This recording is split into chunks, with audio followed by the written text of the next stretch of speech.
Hello everyone, this is Ajay Verma before you and I welcome all of you once again in our session. So guys, आज का जो topic हम discuss करेंगे that will be chapter number 4 of class 9th economics NCERT, that is food security in India. Bharat में खाद्य सुरक्षा, food security के बारे में आज इस चैप्टर में हम डिस्कस करने वाले हैं। इससे पहले वाले चैप्टर में हम लोगों ने एक बहुत इंपॉर्टेंट सोशल इशू पॉवर्टी के बारे में पढ़ा था और पॉवर्टी के कुछ कैरेक्टरिस्टिक्स जब आपने देखे थे तो उसमें आपने ये समझा है कि पुअर पीपल के सामने जनरली हंगर या फिर मैल न्यूट्रिशन वाली भी एक प्रॉब्लम हो सकती है। नॉर्मली ऐसे तो सारे लोगों को 2 टाइम का खाना तो मिल जाता है, लेकिन कभी-कभी ऐसी कंडीशंस हो सकती है जिसमें सारी की सारी पॉपुलेशन जो है हो सकता है उसके पास पूरे समय फूड की अवेलेबिलिटी ना हो और हंगर, स्टार्वेशन, फेमाइन जैसी प्रॉब्लम आ जाती है जिसकी वजह से काफी सारे लोगों की जान जा सकती है खाने की कमी की वजह से, या फिर अगर किसी को खाना मिल भी रहा है तो कुछ लोगों में ऐसा हो सकता है कि उनकी प्रॉपर न्यूट्रिशनल रिक्वायरमेंट जो पोषक तत्वों की जरूरत है वो नहीं हो पाती हो, उन्हें बैलेंस डाइट नहीं मिल रही हो और इसकी वजह से खास करके बच्चों, महिलाओं और एडोलेसेंट गर्ल्स की अगर हम बात करें तो उनमें कुछ वीकनेस हो सकती है जो उनके ओवरऑल डेवलपमेंट को इम्पैक्ट कर सकती है नेगेटिवली। तो आज इसी के बारे में हम जानने की कोशिश करेंगे। फूड सिक्योरिटी क्या होती है, इसको इंडिया में किस तरीके से इंश्योर किया जाता है। आपने ऑलरेडी पब्लिक डिस्ट्रीब्यूशन सिस्टम के बारे में सुन रखा होगा, उसके बारे में हम थोड़ी सी बात करेंगे। इसके साथ ही साथ और कौन से ऐसे मेजर्स हैं जो फूड सिक्योरिटी को इंश्योर करने के लिए इंडिया में लिए गए हैं, ये चीजें हम डिस्कस करने की कोशिश करेंगे। तो चलिए शुरू करते हैं। सबसे पहले जानने की कोशिश करते हैं फूड सिक्योरिटी क्या होती है। तो बच्चों, food security means availability, accessibility and affordability of food to all the people at all the times। अब आप यहाँ पर इन 3 वर्ड्स को डिफरेंट डिफरेंट तरीके से देखने की हम कोशिश करते हैं। अवेलेबिलिटी का मतलब होता है फूड की उपलब्धता। सबसे पहले तो हमारी कंट्री में फूड ग्रेन्स की जो रिक्वायरमेंट है उस रिक्वायरमेंट के अकॉर्डिंग प्रोडक्शन होना चाहिए। अगर प्रोडक्शन नहीं हो रहा है तो फिर हमें इंपोर्ट उसका करना पड़ेगा ताकि हमारी जो रिक्वायरमेंट, हमारे देश की अपनी जितनी फूड की आवश्यकता है वो पूरी हो सके। तो सबसे पहला अवेलेबिलिटी का मतलब हो गया कि हमारे पास में फिजिकली अगर हम देखें तो फूड ग्रेन्स अवेलेबल है, चाहे हमने खुद से प्रोडक्शन किया हो उनका या फिर अगर प्रोडक्शन कम पड़ गया हो तो हमने बाहर से मंगाया है। दूसरे नंबर पर हम देखते हैं एक्सेसिबिलिटी। अब बच्चों, आपने कितनी ही बार देख रखा है, बहुत सारे ऐसे राज्य हैं, जैसे हम बात करें अगर पंजाब की या फिर अगर हम बात करें हरियाणा की, उत्तर प्रदेश की, इवन मध्य प्रदेश जो सबसे ज्यादा कभी कभी वीट का प्रोडक्शन करता है। तो ऐसे एरियाज में तो हम देखेंगे वीट का प्रोडक्शन काफी ज्यादा है। वेस्ट बंगाल जैसे कुछ राज्य ऐसे हैं जहां पर राइस का प्रोडक्शन बहुत ज्यादा है। लेकिन हम यहाँ पर पूरे इंडिया की अगर बात करें तो बहुत सारे ऐसे एरियाज हो सकते हैं। पूरे इंडिया में तो हमारे पास फिजिकली प्रेजेंट है फूड ग्रेन जितना चाहिए था, लेकिन कुछ लोग उस फूड ग्रेन तक पहुंच नहीं पा रहे हैं या वो फूड ग्रेन जो रिक्वायर्ड है वो लोगों तक नहीं पहुंच पा रहा है। बहुत बार आपने ऐसा देखा होगा, कुछ ऐसे गांव होते हैं खास करके माउंटेन एरियाज में या फिर ट्राइबल एरियाज में जहां पर लोग काफी दूर दराज के इलाकों में रह रहे हैं। अगर बाढ़ आ गई या फिर कोई भी लैंडस्लाइड वगैरह हो गया तो उन तक जाने का रास्ता नहीं बचता है। काफी सारे विलेजेस ऐसे हैं जो शायद आइलैंड पे रह रहे होंगे, या फिर जैसे आपने नर्मदा परियोजना में कुछ गांव के बारे में सुना होगा जो पानी का स्तर बढ़ जाने पर डूब जाते हैं और वो सेक्लूडेड हो जाते हैं, वहां तक किसी की पहुंच नहीं होती है। तो उस समय उनके पास में हो सकता है फूड ग्रेन की कमी पड़ जाए। तो हमें यहाँ पर फूड ग्रेन को फिजिकली तो इंश्योर करना है कि हाँ भाई जितनी रिक्वायरमेंट है उतना इंडिया में है, लेकिन इंडिया के सारे लोगों तक उसकी एक्सेसिबिलिटी या उसकी पहुंच भी हमें इंश्योर करनी है। और इसके बाद एक वर्ड आता है अफोर्डेबिलिटी। अब अगर मान लीजिए कि इंडिया में हमने फूड ग्रेन प्रोड्यूस कर लिया, इंपोर्ट कर लिया, सभी लोगों तक हमने पहुंचाने की व्यवस्था भी कर ली है, लेकिन क्या सभी लोग उसे खरीद पाएंगे? हो सकता है कि सरकार बहुत कम दाम पर भी ये फूड ग्रेन दे रही हो, जैसे आपने राशन दुकानों के बारे में सुना था, जिनके बारे में आगे हम डिस्कस करने वाले हैं। 3 रुपीज पर केजी में राइस मिलता है, 2 रुपीज पर केजी में व्हीट मिलता है, और 1 रुपी पर केजी में कोर्स ग्रेन या मोटा अनाज जैसे मक्का, जई इत्यादि मिलते हैं। अब ये 3 रुपए, 2 रुपए, 1 रुपए पर केजी आपको सुनने में शायद कम लगेगा। मार्केट में तो प्राइस काफी ज्यादा है। मार्केट में अगर हम राइस देखें बच्चों, तो 30 रुपीज से 1000 रुपए केजी तक के बासमती राइस भी आ सकते हैं। व्हीट की अगर हम बात करें तो जनरली आपको 22 रुपीज से लेकर 35-40 रुपीज तक अलग अलग कंपनीज का आटा मिल जाएगा। तो मार्केट से तो ये प्राइस कम है, लेकिन फिर भी बेचारे कुछ ऐसे बहुत ज्यादा पुअर लोग होते हैं जिनके पास शायद इतना भी पैसा नहीं हो कि वो सरकार के द्वारा उन तक फूड की अवेलेबिलिटी, एक्सेसिबिलिटी इंश्योर करने के बाद भी शायद इतने कम रेट पर भी उसे खरीद नहीं सके। इसलिए लोगों को हमें इकोनॉमिकली ये भी अवेल करवाना है कि वो जो अनाज उनके सामने आ रहा है, उन तक पहुंच रहा है, उसको वो खरीद सके। तो अफोर्डेबिलिटी का मतलब यहाँ पर हम इकोनॉमिक एक्सेस की बात कर रहे हैं। आर्थिक रूप से कम लोग इतने सक्षम तो होने चाहिए कि सारे के सारे लोग किसी भी समय, पूरे समय अपनी फूड रिक्वायरमेंट को पूरा कर सकें। तो बच्चों, ये 3 वर्ड, अवेलेबिलिटी का मतलब फिजिकल एक्सेस या फिर उपलब्धता होना, चाहे आप प्रोडक्शन अपने यहाँ पर कीजिए, अगर प्रोडक्शन कम पड़ रहा है तो इंपोर्ट कीजिए। एक्सेसिबिलिटी मतलब जहां पर प्रोडक्शन हो रहा है उसके अलावा सारे क्षेत्रों तक उसको एक्सटेंड करना, ताकि किसी भी टाइम लोग अनाज को खरीद सके। और आखिरी में अफोर्डेबिलिटी का मतलब अगर खरीदना है तो कम से कम उनकी इकोनॉमिक कंडीशन ऐसी होनी चाहिए जिसपे जो भी हम अनाज की उपलब्धता है उसको खरीद सकें। अब ये 3 वर्ड आपने देखे हैं। इसके साथ ही साथ food to all the people, all people मतलब भारत के सभी लोगों की हम बात कर रहे हैं, कहीं भी कोई भी एक्सक्लूडेड नहीं रहना चाहिए। बच्चों, आज से शायद 5 साल पहले का एक इंसिडेंट होगा। ओडिशा का एक गांव था जहां पर किसान लोगों ने अपने खेतों में, बहुत ही एक छोटा सा गांव, ट्राइबल एरिया वाला, जहां पर किसानों ने अपने खेतों में धान वगैरह लगाई हुई थी और जो भी अनाज का एक बहुत छोटे लेवल पर वो उत्पादन करते थे। साथ ही साथ ट्राइबल एरियाज में छोटे छोटे झोपड़ी टाइप के घर होते हैं जो उनके हिसाब से बनाए जाते हैं, जहां पर वो थोड़ा बहुत अपने जरूरत के हिस्से अनाज को रख लेते हैं।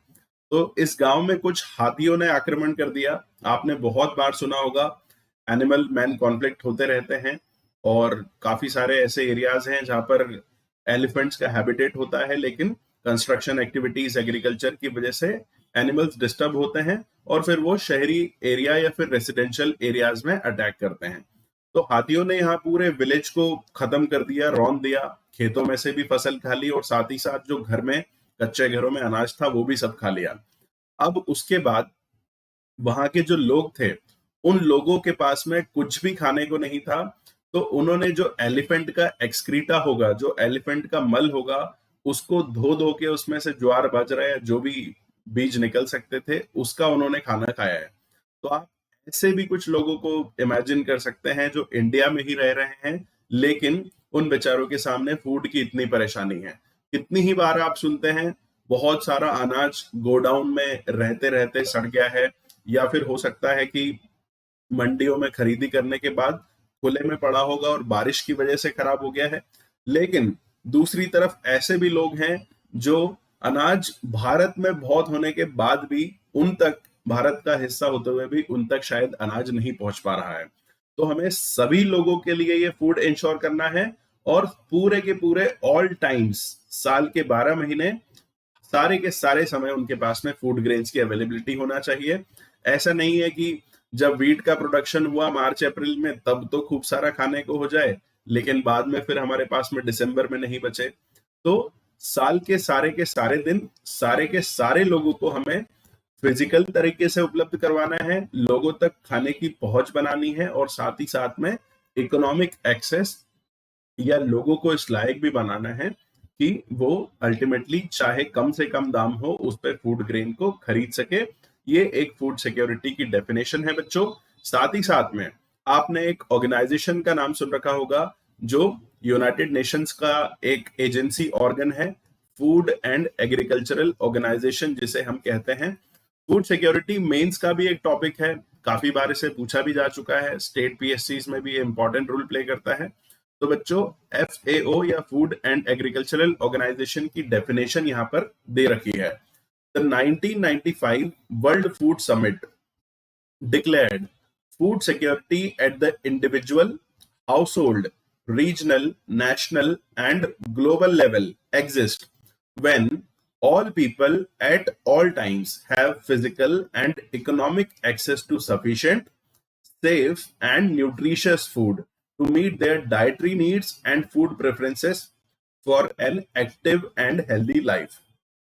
तो एक एक्टिव और हेल्दी लाइफ जीने के लिए सारे ही लोगों को सारे टाइम पर फूड की फिजिकल एक्सेस हो, साथ ही साथ में इकोनॉमिक एक्सेस हो, सफिशिएंट फूड उनको मिलना चाहिए। ऐसा नहीं है कि खाने की मात्रा कम हो।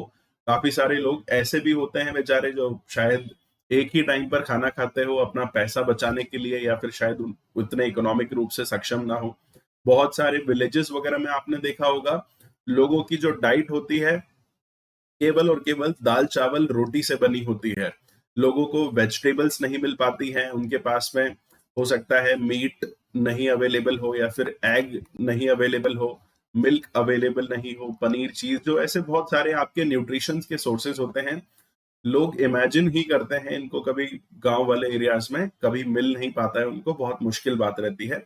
अगर आप भर पेट केवल दाल चावल ही खा रहे हो तो आपका पेट तो भर रहा है लेकिन वो आपको न्यूट्रिशन उतना नहीं दे रहा है।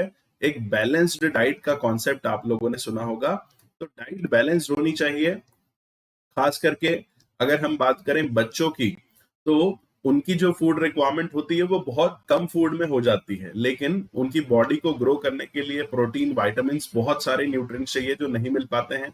ऐसा ही अगर कोई विमेन प्रेग्नेंट है तो उस समय वो दो बॉडीज की केयर कर रही है, एक तो अपनी खुद की और एक वो बच्चा जो वूम में है। तो उसे रिक्वायरमेंट होती है कि वो एक तो मेहनत वाले काम ना करे और साथ ही साथ में फूड रिक्वायरमेंट्स का बहुत ख्याल रखा जाए। लेकिन लोगों के पास में उतना पैसा नहीं होता है, वो उसे एक नॉर्मल कंडीशन ही कवर मान लेते हैं और उस पर एक्स्ट्रा केयर नहीं कर पाते हैं।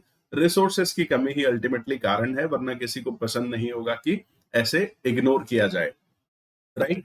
तो इन सभी चीजों को हमें कवर करते हुए फूड सिक्योरिटी देखने को मिलती है। अब food security different different countries में अलग अलग अरेंजमेंट्स हो सकते हैं। अगर हम बात करें इंडिया की, तो आप सभी ने राशन दुकान फेयर प्राइस शॉप का नाम सुन रखा होगा, जहां से ये 3 रुपए, 2 रुपए, 1 रुपए में अनाज मिलता है।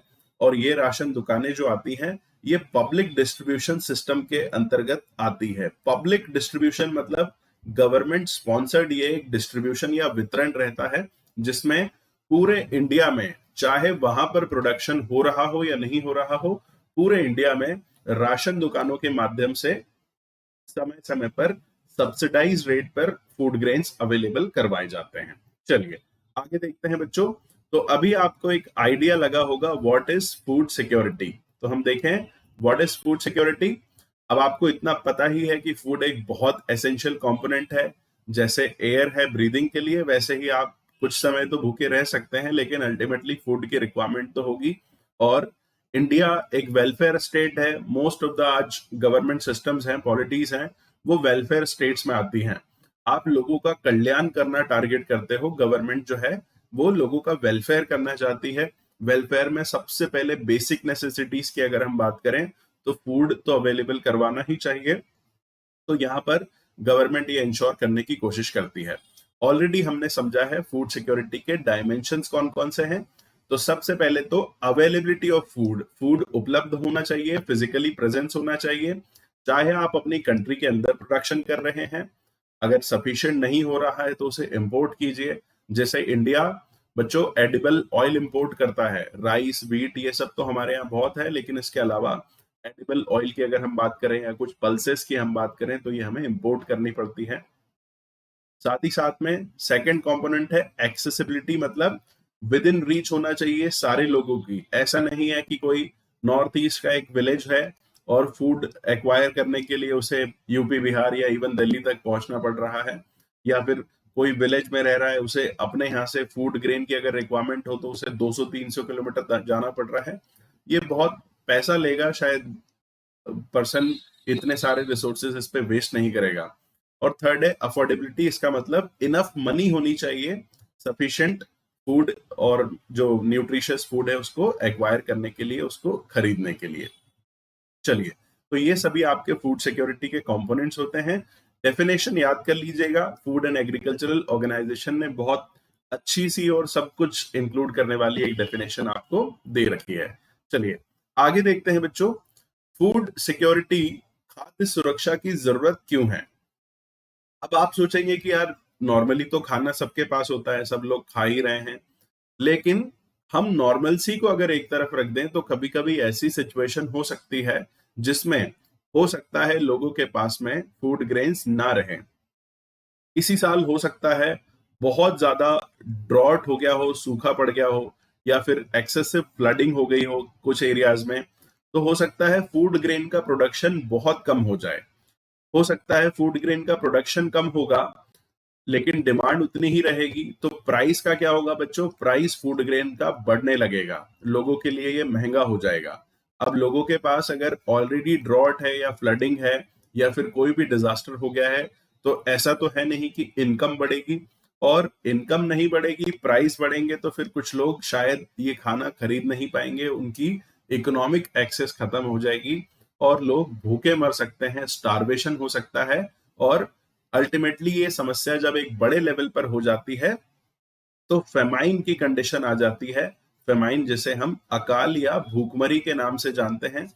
इंडिया में फॉर्चुनेटली अब ये नहीं होता है, लेकिन बहुत पहले काफी सारे फेमाइंस आया करते थे। आगे हम फेमाइन के बारे में भी डिस्कस करेंगे।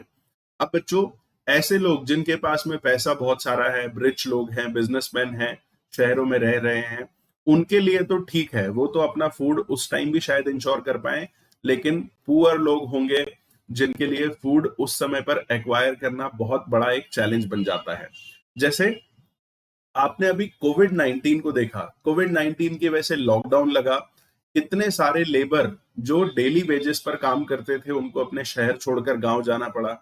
आप उसको इमेजिन कीजिए, आपने जैसे दिल्ली, मुंबई बड़े शहरों में देख रखा होगा, एक आदमी खुद से अपने साइकिल चलाकर, रिक्शा से अपनी इनकम अर्न करता है।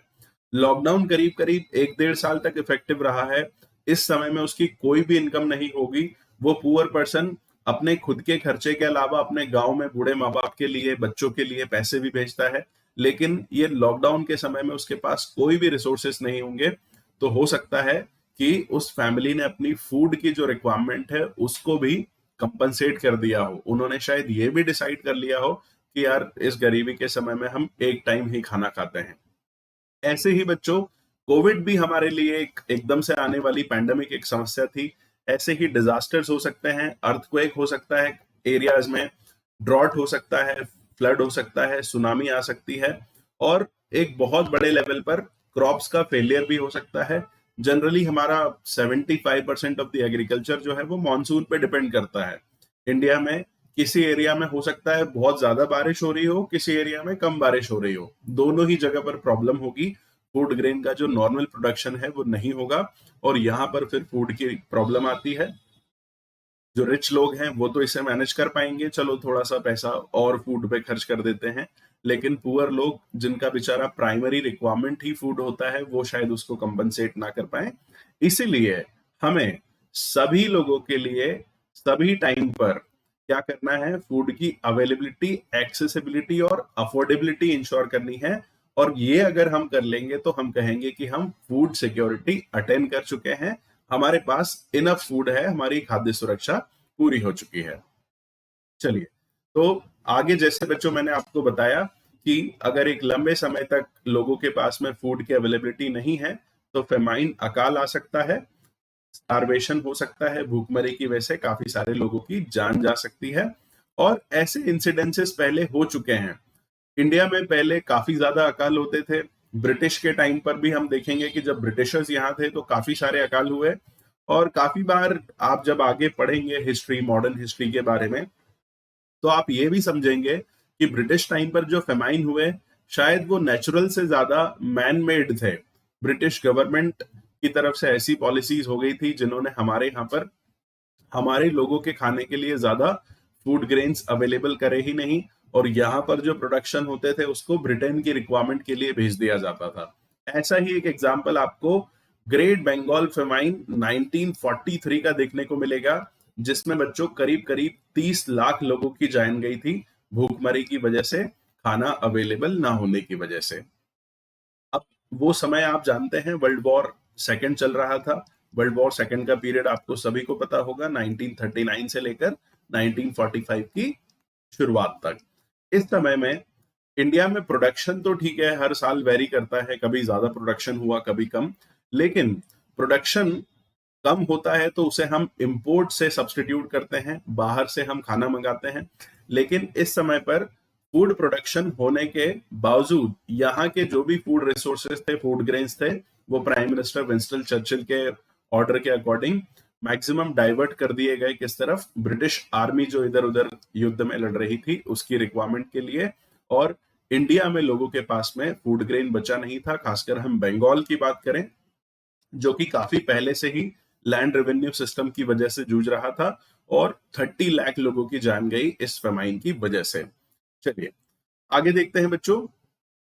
अब अगर फेमाइन आती है तो जैसे ऑलरेडी हमने डिस्कस किया है कि जो रिच पीपल हैं, शहरों में रह रहे हैं, बड़े लोग हैं, उनके लिए उतनी मुश्किल नहीं होगी। लेकिन फेमाइन की कंडीशन में agricultural labours, fisherman, transport workers और जो डेली वेजेस पर काम करने वाले कैजुअल लेबरर्स होते हैं, इनके लिए बहुत बड़ी एक प्रॉब्लम हो जाती है। सबसे ज्यादा इम्पैक्ट इसी का होता है। लॉकडाउन बच्चों जब लगा तो कुछ लोगों को बहुत अच्छा लगा कि वाओ, काफी सारे दिनों की हमें छुट्टियां मिल गई है, आप लोगों को स्कूल नहीं जाना होगा, कॉलेज नहीं जाना होगा। जो लोग जॉब कर रहे थे उन्होंने कहा चलो यार बढ़िया, घर से बैठ के जॉब करते हैं, राइट। लेकिन उन लोगों का क्या, बेचारे जो सड़क पर बैठकर अपनी छोटी मोटी दुकान लगाते थे, दिवाली के लिए दिए बेचने वाले लोग रोड के साइड में बैठते हैं, उन्हें शायद बैठने की जगह ना मिली हो लास्ट ईयर। ऐसे ही सड़क पर ठेला लगाने वाले लोग, या फिर जैसे एक रिक्शा पुलर की मैंने बात की, और ऐसे कितने सारे लोग हो सकते हैं जो डेली बेसिस पर काम करते हैं। रेस्टोरेंट सारे के सारे इतने समय तक बंद थे। कितने सारे लोग आप लोगों ने देखे हैं जो रेस्टोरेंट में काम करते हैं, छोटे छोटे रेस्टोरेंट या फिर ढाबास की अगर हम बात करें, और उन्हें डेली पैसे दिए जाते हैं। डेली पैसे कमाकर काफी सारे मजदूर ऐसे होते हैं जो दिन भर काम करके हो सकता है 200-300 रुपए लेकर जाएं, उसके बाद वो किराने की दुकान पर जाकर कल के लिए वहां से फूड ग्रेन, तेल, आटा, चावल जो भी है वो खरीदें। ये लोग डेली पैसा कमाकर डेली अपनी फूड रिक्वायरमेंट्स को इंश्योर करते हैं। लेकिन लॉकडाउन के समय ऐसे बहुत सारे लोगों के काम रुक गए और अल्टीमेटली उनके सामने प्रॉब्लम आई। लेकिन आज बच्चों इंडिया बदल चुका है, आज हमारी कंडीशन काफी अच्छी है। आप लोगों ने देखा ही है, बहुत सारा प्रोडक्शन हमारे यहाँ पर होता है, गवर्नमेंट के पास में काफी सारा स्टॉक होता है। और लॉकडाउन इस समस्या से लड़ने के लिए गवर्नमेंट ने प्रधानमंत्री गरीब कल्याण योजना चलाई थी, जो अभी भी इवन चल रही है, आपने इसके बारे में सुन रखा होगा, जिसमें हर पर्सन अगर हम बात करें तो 5 kg प्रति व्यक्ति अनाज बिना किसी चार्ज के, एकदम जीरो शुल्क पर लोगों को उपलब्ध कराया गया है। करीब करीब 81.5 करोड़ लोग ऐसे हैं जिनके लिए ये एकदम फ्री रेट पर फूड ग्रेन, आपका गेहूं और चावल इंश्योर किए गए हैं गवर्नमेंट के द्वारा। ऐसे ही कुछ और भी एफर्ट्स हो सकते हैं, पर ये एफर्ट्स हम इसलिए लगा पा रहे हैं क्योंकि आज हम सेल्फ सफिशिएंट है, हमारे यहाँ पर इतना प्रोडक्शन होता है, पहले ऐसा नहीं हुआ करता था। चलिए आगे देखते हैं इस टॉपिक में। तो बच्चों, बंगाल फेमाइन जैसा आया, उसके बाद इंडिया ने कभी वैसे फेमाइन नहीं देखे हैं। उसके पहले कुछ होते थे लेकिन इतने बड़े लेवल पर वो इफेक्ट नहीं करते थे। क्यों? क्योंकि पहले किसान, अगर एक किसान के पास में अनाज कम है तो दूसरा किसान उसके लिए अपने गोडाउन खोल देता था, उन्हें वो अवेलेबल करवाते थे। जो राजा महाराजा होते थे वो भी अवेलेबल करवाते थे। लेकिन ब्रिटिश गवर्नमेंट ने जो land revenue system, permanent land settlement system यहाँ पर इंट्रोड्यूस किया था, उसमें बहुत सारे टैक्स के रूप में अनाज देना पड़ता था गवर्नमेंट को, और उसके बाद में लोगों के पास, किसानों के पास खुद के लिए ही अनाज ज्यादा नहीं बचता था, तो वो कैसी मदद करते। ऐसे ही राजा महाराजाओं की सारी शक्तियों को खत्म कर दिया गया था। उनके पास भी बहुत ज्यादा ऐसे रिसोर्सेस अवेलेबल नहीं होते थे। तो इसी वजह से हम देखेंगे कि जो बंगाल फेमाइन ऑफ 1943 है उसका इम्पैक्ट एक बहुत ज्यादा रहा है। पहले तक ये मैनेज तो हो जाता था, लेकिन बाद में लोग एक दूसरे की हेल्प नहीं कर पाए और ब्रिटिश गवर्नमेंट हमारे यहाँ पर एक पुलिस स्टेट के रूप में काम कर रहा था। पुलिस स्टेट मतलब ऐसा स्टेट जो केवल और केवल सिक्योरिटी इंश्योर करने का काम करता है, उसे आपके वेलफेयर से कुछ भी लेना देना नहीं है। इसीलिए फेमाइन की उन्होंने जरा भी चिंता नहीं करते हुए अपने वर्ल्ड वॉर सेकेंड के एफर्ट्स पर फोकस किया। बच्चों, आज भी आप देखेंगे कहीं कहीं पर फेमाइन जैसी कंडीशन बनती है। जैसे मैंने आपको ओडिशा का एग्जाम्पल बताया, जैसे मैंने कुछ आपको नर्मदा के छोटे मोटे आइलैंड्स का एग्जाम्पल बताया, और आज भी काफी सारे लोग ऐसे होते हैं जो भुखमरी की वजह से जिनकी डेथ हो जाती है। अगर डेथ नहीं हो रही है, अगर लोगों को खाना मिल भी रहा है, तो बहुत सारे ऐसे लोग हैं जिनको प्रॉपर न्यूट्रिशन नहीं मिल रहा है। वो केवल अपना पेट भरने के लिए खाना खा पा रहे हैं, उनकी प्रॉपर बॉडी रिक्वायरमेंट जो है वो फुलफिल नहीं हो पाती है। मैल न्यूट्रिशन अपने आप में एक बहुत बड़ी प्रॉब्लम है, जिसके बारे में आप आगे पढ़ने वाले हैं। उदाहरण के लिए बच्चों, आपको कोविड-19 पैंडेमिक का इम्पैक्ट यहाँ पर बताया गया है, और आप समझ सकते हैं कि फूड सिक्योरिटी पर भी इसका इम्पैक्ट रहा होगा। खास करके हमारे मैल न्यूट्रिशन से लड़ने के लिए जो हमने एफर्ट्स अभी तक लगाए थे, तो उनका तो उन पर काफी ज्यादा इम्पैक्ट रहा है कोविड-19 का। आप ये पता कर सकते हैं कैसे इम्पैक्ट रहा है। तो जनरल सी बात है, काफी सारी कमोडिटीज के प्राइस इंक्रीज हुए हैं। काफी सारे लोगों तक जो फूड की सप्लाई होती थी वो डिस्टर्ब हुई है। गवर्नमेंट के जो डेडिकेटेड मैकेनिज्म होते थे मैल न्यूट्रिशन से लड़ने के लिए, जो हेल्थ केयर वर्कर्स होते थे, उन सभी को कोविड-19 का स्प्रेड रोकने वैक्सीनेशन के कार्यक्रम में लगा दिया गया, तो वो वहां से डाइवर्ट हुए हैं। एडिशनल फंड की गवर्नमेंट को रिक्वायरमेंट है। काफी सारे एरियाज में फंड की कटौती करते हुए वापस से इकोनॉमी को रिकवर करने के लिए फंड्स लगाए गए हैं। तो ये कुछ इम्पैक्ट्स आप समरी के रूप में देख सकते हैं। चलिए आगे हम बात करते हैं बच्चों, हु आर फूड इनसिक्योर। ऐसे कौन से लोग होते हैं जिनकी खाद्य सुरक्षा नहीं होती है, जो इनसिक्योर रहते हैं, असुरक्षित रहते हैं और वल्नरेबल रहते हैं कि किसी न किसी समय पर ऐसा हो सकता है कि उनकी फूड रिक्वायरमेंट पूरी ना हो। तो आप ये जानते ही हैं, ऐसे बहुत सारे लैंडलेस लेबर होते हैं रूरल एरियाज की। अगर हम बात करें, वहां पर ट्रेडिशनल आर्टिजन्स जो होते हैं, जो ट्रेडिशनल सर्विसेज देते हैं, आपके डोमेस्टिक वर्कर्स भी इसमें हो सकते हैं। बहुत छोटा मोटा कोई दुकान धंधा चलाने वाले सेल्फ एम्प्लॉयड लोग हो सकते हैं। अगर हम सेल्फ एम्प्लॉयड की बात करें, तो जो जूतों पर ब्रश कर रहा है वो भी सेल्फ एम्प्लॉयड है।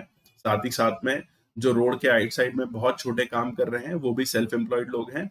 इसके साथ ही साथ डेस्टिट्यूट, जिसमें हम बेगर्स की बात करते हैं, या फिर ओल्ड एज पीपल हो सकते हैं, ऐसे जिनके केयर करने के लिए शायद बच्चे नहीं हो, या फिर डिसेबल्ड पीपल हो सकते हैं जिनके पास इनकम के कोई और सोर्सेस ना हो। पुअर लेबर कैटेगरी के लोग हो सकते हैं। इवन चिल्ड्रन भी हो सकते हैं। अगर उन्हें प्रॉपर पेरेंटिंग केयर नहीं मिल रहा हो, तो फिर वो अपनी खुद की इनकम इंश्योर नहीं कर सकते हैं और अल्टीमेटली किसी न किसी पर उन्हें डिपेंड होना पड़ता है। ऐसे ही विडोज के सामने भी एक प्रॉब्लम होती है। अगर कहीं और से इनकम सिक्योरिटी नहीं है, तो वो भी इनसिक्योर रहेंगे। और ये ऐसे लोग हैं जो फूड इनसिक्योर होने के साथ ही साथ में उनकी इनकम भी इनसिक्योर होती है, अदर रिक्वायरमेंट जो होती है वो भी पूरी नहीं हो पाती है। इसीलिए बच्चों, हम सोशल सिक्योरिटी नाम का एक कॉन्सेप्ट देखते हैं जो आगे आप पढ़ने वाले हैं। गवर्नमेंट की तरफ से सोशल सिक्योरिटी इंश्योर की जाती है, इसको हम आगे डिस्कस करेंगे। चलिए आगे देखते हैं। यहाँ पर आपको दो स्टोरीज के थ्रू ये बताने की कोशिश की गई है कि ऐसे लोग जो गांव या फिर अर्बन एरियाज में बहुत छोटे काम कर रहे हैं, जिनके पास में प्रॉपर फूड सिक्योरिटी नहीं है, और उनको कैसे गवर्नमेंट की तरफ से हेल्प मिल रही है। तो अहमद की स्टोरी अगर आप पढ़ेंगे, स्टोरीज आप लोग पढ़ सकते हैं बच्चों, तो इसमें हम देखेंगे कि उसकी फूड रिक्वायरमेंट के लिए येलो कार्ड है।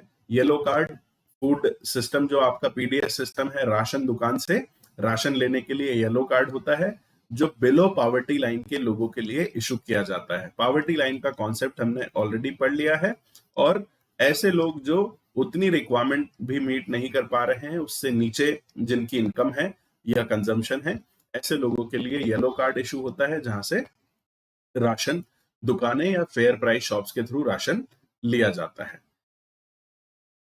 चलिए अब आगे बच्चों हम बात करते हैं, कभी कभी आपको ये भी देखने को मिल सकता है कि कुछ पर्टिकुलर लोग सोसाइटी में ऐसे हैं कास्ट के बेसिस पर या उनके रेसिडेंस के बेसिस पर जो कुछ ज्यादा ही फूड इनसिक्योर होते हैं। जैसे पावर्टी के केस में हमने देखा, सेम हमको यहाँ पर भी देखने को मिलेगा।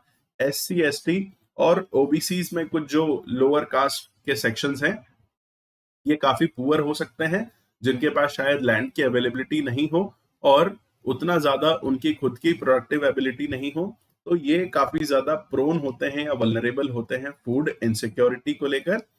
फूड इनसिक्योरिटी इनको काफी जल्दी या एक लंबे समय तक इम्पैक्ट कर सकती है। साथ ही साथ में ऐसे क्षेत्रों में रहने वाले लोग जो ट्राइबल एरियाज में रह रहे होंगे, जहां पर प्रॉपर रोड या फिर गवर्नमेंट की रीच नहीं है, स्कीम्स बहुत अच्छे से नहीं पहुंच रही है, ऐसे एरियाज में रहने वाले लोग जहां पर डिजास्टर्स फ्रीक्वेंटली आते रहते हो या फिर जो डिजास्टर अफेक्टेड एरिया में रह रहे हो, ये लोग फूड इनसिक्योर हो सकते हैं।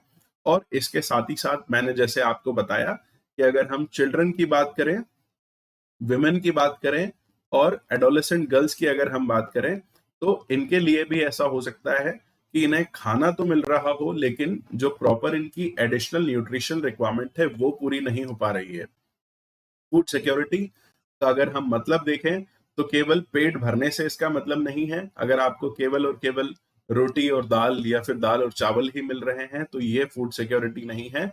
आपकी बैलेंस डाइट होनी चाहिए, आपकी एडिशनल रिक्वायरमेंट्स भी पूरी होनी चाहिए। इसी के अंतर्गत बच्चों कुछ प्रावधान करने की कोशिश की गई है। खासकर अगर हम चिल्ड्रन और विमेन की बात करें तो आप देखेंगे रिसेंटली गवर्नमेंट ऑफ इंडिया के द्वारा एक स्कीम को रीनेम किया गया था। पहले इसे हम इंदिरा गांधी मातृत्व सहयोग योजना के नाम से जानते थे, जो 2010 में इंट्रोड्यूस की गई थी और बाद में 2017 में प्राइम मिनिस्टर मोदी के द्वारा इसको रीनेम किया गया प्रधानमंत्री मातृ वंदन योजना के नाम से, और बाद में इसे मर्ज कर दिया गया है Indian food national food security act 2013 में। इसके अंतर्गत एक प्रेग्नेंट वुमेन के लिए कंडीशनल बेसिस पर 5,000 रुपए 3 इंस्टॉलमेंट्स में ट्रांसफर किए जाते हैं, जिससे उसे खुद काम ना करना पड़े और उसकी जो फूड की रिक्वायरमेंट है, साथ ही साथ जो बच्चे की फूड की रिक्वायरमेंट होगी फ्यूचर में, इन 5,000 रुपए की 3 किस्तों के, एक्चुअली 5,000 को 3 किस्तों में बांटा गया है, जिससे वो रिक्वायरमेंट पूरी हो सके। इसी तरह से बच्चों के लिए, ऐसे बच्चे जो 6 महीने से बड़े हैं, 6 महीने तक तो बच्चे को केवल और केवल ब्रेस्ट फीडिंग पे ही डिपेंड होना पड़ता है। ऐसे बच्चे जो 6 महीने से बड़े हो गए हैं, साथ ही साथ में एडोलेसेंट गर्ल्स की अगर हम बात करें और इवन विमेन की बात करें, तो एक बहुत इंपॉर्टेंट कंपोनेंट आपने सुन रखा है आंगनवाड़ी का। आंगनवाड़ी में इनकी फूड रिक्वायरमेंट पूरी तरीके से गवर्नमेंट के द्वारा पूरी करने की कोशिश की जाती है। कुछ राज्यों में आंगनवाड़ी में आप देखेंगे एग भी प्रोवाइड किया जाता है, साथ ही साथ में मिल्क और एडिशनल प्रोटीन की जो रिक्वायरमेंट होती है उसका भी ख्याल रखा जाता है। तो गवर्नमेंट के द्वारा इस फ्रंट पर भी काफी काम किए गए हैं। राशन दुकानों से तो आपको मेनली अनाज ही मिल रहा है, लेकिन ऐसी डेवलपमेंट की ऐसी स्टेज जिसमें न्यूट्रिशन या फूड बैलेंस फूड की ज्यादा रिक्वायरमेंट हो, जैसे बच्चे को, विमेन को, एडोलेसेंट गर्ल्स को, उस समय स्पेसिफिकली तरीके से इनके लिए गवर्नमेंट के द्वारा ख्याल रखने की भी कोशिश की जाती है। चलिए, तो मैल न्यूट्रिशन बच्चों एक बड़ी प्रॉब्लम है इंडिया में, जिसके बारे में शायद आप लोगों ने ऑलरेडी देखा होगा। आप और भी सोशल इश्यूज में इसके बारे में पढ़ेंगे। मैल न्यूट्रिशन या कुपोषण एक ऐसी अवस्था होती है जिसमें बच्चे की जो नॉर्मल ग्रोथ होती है वो नहीं हो पाती है, और अगर नॉर्मल ग्रोथ नहीं होती है तो कोई ऐसा हो सकता है जो स्टंटेड हो। स्टंटेड का मतलब in comparison to other childrens of the same age, किसी बच्चे की हाइट कम होना, अपनी उम्र के अन्य बच्चों से उसकी हाइट कम होना। ऐसे ही वेस्टिंग हो सकती है या वेस्टेड ग्रोथ हो सकती है। वेस्टेड ग्रोथ का मतलब कोई शारीरिक रूप से बहुत कमजोर होगा, पतला होगा, वो अपनी उम्र के अन्य बच्चों के कंपैरिजन में। और कभी कभी ओबेसिटी या मोटापा भी हो सकता है। मैल न्यूट्रिशन के अंतर्गत या तो कम पोषक तत्व मिले हैं, ये भी हो सकता है, या जरूरत से ज्यादा ही पोषण हो गया है, ओवर न्यूट्रिशन हो गया है, वो भी हो सकता है, जो मोटापा लेकर आता है। और ये तीनों ही स्टेजेस बच्चे को काफी ज्यादा इम्पैक्ट करती है, उसके फिजिकल प्लस मेंटल डेवलपमेंट को इफेक्ट करती है।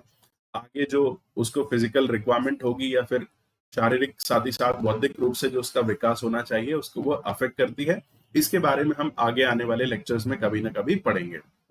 अब बच्चों, हमारी हेल्थ कंडीशन को लेकर एक सर्वे होता है जो अभी तक 4 बार हो चुका है। सबसे पहले अगर हम बात करें नेशनल हेल्थ एंड फैमिली सर्वे 1998 की, अगर हम बात करें नेशनल हेल्थ एंड फैमिली सर्वे एनएफएचएफएस की मैं बात करूं, सबसे पहले इसे 1992 में शुरू किया गया था और सबसे रीसेंट जो सर्वे हुआ था उसकी रिपोर्ट 2015-16 में आपको देखने को मिली थी। नेशनल हेल्थ एंड फैमिली सर्वे 4 चौथा एडिशन था इसका। 2015-16 में इसकी रिपोर्ट रही है बच्चों। इस रिपोर्ट को आप एक बार कंसिडर कीजिएगा। इसमें यह हाईलाइट करने की कोशिश की गई है कि माल न्यूट्रिशन के क्या स्टैटिस्टिक्स हैं, कितने बच्चे ऐसे हैं जो माल न्यूट्रिशन से अफेक्टेड हैं। साथ ही साथ में एक और भी सर्वे है, कॉम्प्रहेंसिव नेशनल हेल्थ सर्वे है। ये ministry of health and family welfare के साथ ही साथ यूनिसेफ के एसोसिएशन में किया गया है और 17-18 में हमें इसकी फर्स्ट रिपोर्ट देखने को मिली है। इसको भी आप रेफर कर सकते हैं। चलिए आगे देखते हैं बच्चों। अब फूड इनसिक्योर पीपल जो है वो ऐसा भी हो सकता है कि किसी पर्टिकुलर एरिया में ज्यादा हो और किसी एरिया में कम हो। जैसे जो शहरों में रह रहे हैं या फिर अमीर राज्यों में रह रहे हैं, हो सकता है वहां पर ऐसे लोग कम हो, लेकिन कुछ ऐसे एरियाज हैं, कुछ ऐसे रीजन्स हैं जो इकोनॉमिकली बहुत ज्यादा बैकवर्ड है, पॉवर्टी से काफी ज्यादा ग्रसित है, ट्राइबल और रिमोट एरियाज है, माउंटेन एरियाज हो सकते हैं, और ऐसे एरियाज जहां पर नेचुरल डिजास्टर्स फ्रीक्वेंटली आते रहते हैं। जैसे उत्तराखंड में आप जनरली ये सब सुनते रहते हो, ऐसे ही नॉर्थ ईस्ट में भी हो सकता है। तो इन राज्यों की, इन क्षेत्रों की अगर हम बात करें तो यहाँ पर ज्यादा नंबर ऑफ पीपल, ज्यादा बड़े एरिया में ऐसे लोग हो सकते हैं जो फूड इनसिक्योर हैं। उदाहरण के लिए बिहार की बात करें, झारखंड, उड़ीसा, वेस्ट बंगाल, छत्तीसगढ़, मध्य प्रदेश के भी काफी सारे राज्य, और महाराष्ट्र में जो सतपुड़ा लोअर साइड पर आपके राज्य लोग हैं, ये काफी ज्यादा इनसे ग्रसित हो सकते हैं। अल्टीमेटली पॉवर्टी जहां पर ज्यादा है, रिसोर्सेज जहां पर कम है, वहां पर फूड इनसिक्योरिटी और साथ ही साथ में ओवरऑल स्टैंडर्ड ऑफ लिविंग में आपको हर जगह कमी देखने को मिलेगी। चाहे अगर हम खाने की बात करें, चाहे अगर हम व्हीकल लोगों के पास में अवेलेबल है या नहीं, उनके पास में टेलीविजन अवेलेबल है या नहीं, उन तक इंटरनेट पहुंच रहा है या नहीं, ये सारे के सारे टाइम टू टाइम बहुत सारे सर्वे रिपोर्ट्स आते रहते हैं और सभी चीजें आपको कम देखने को मिलती है ऐसे एरियाज में जो इकोनॉमिकली बैकवर्ड हैं या फिर रिमोट एरियाज में हैं, ट्राइबल एरियाज में हैं। चलिए आगे देखते हैं बच्चों। फूड इनसिक्योरिटी का एक एस्पेक्ट हंगर भी है। अभी हमने बात की है कि चलिए सारे टाइम पर फूड अवेलेबल होना चाहिए, इकोनॉमिक एक्सेस होनी चाहिए, बैलेंस डाइट होनी चाहिए, लेकिन इन सबको एक तरफ रख के कभी कभी लोगों को खाना मिल ही नहीं पाता है, तो इसे हम हंगर की कंडीशन कहते हैं। हंगर अपने आप में काफी लोगों के लिए एक बहुत बड़ी प्रॉब्लम है। हमें जो प्रेजेंट हंगर है, वर्तमान में जो भुखमरी है, कुछ लोग ऐसे हैं जिन्हें खाना नहीं मिल रहा है, प्रेजेंट हंगर से भी हमें लड़ना है। साथ ही साथ में हमें यह भी इंश्योर करना है कि फ्यूचर में कभी हंगर जैसी प्रॉब्लम उन लोगों को या किसी और को देखनी ना पड़े। अगर ये चीजें हम करेंगे तो ये भी एक हमारे फूड सिक्योरिटी को इंश्योर करेगी। अगर ये नहीं हम कर पाए तो फिर फूड सिक्योरिटी 100% एब्सोल्यूट तरीके से हम अटेन नहीं कर पाएंगे। इसी के अंतर्गत आपको क्रोनिक हंगर की डेफिनेशन भी बताने की कोशिश की गई है, जो एक बहुत लंबे समय तक चलने वाली प्रॉब्लम है। लंबे समय तक लोगों के पास में रिसोर्सेस ना हो पाने की वजह से या फिर ऐसी कंडीशन की वजह से जिनसे उनकी प्रॉपर रिक्वायरमेंट पूरी ना हो पाए, इसे हम हंगर के रूप से जानते हैं। आमतौर पर जो गरीब लोग होते हैं वो क्रोनिक हंगर को फेस करते हैं।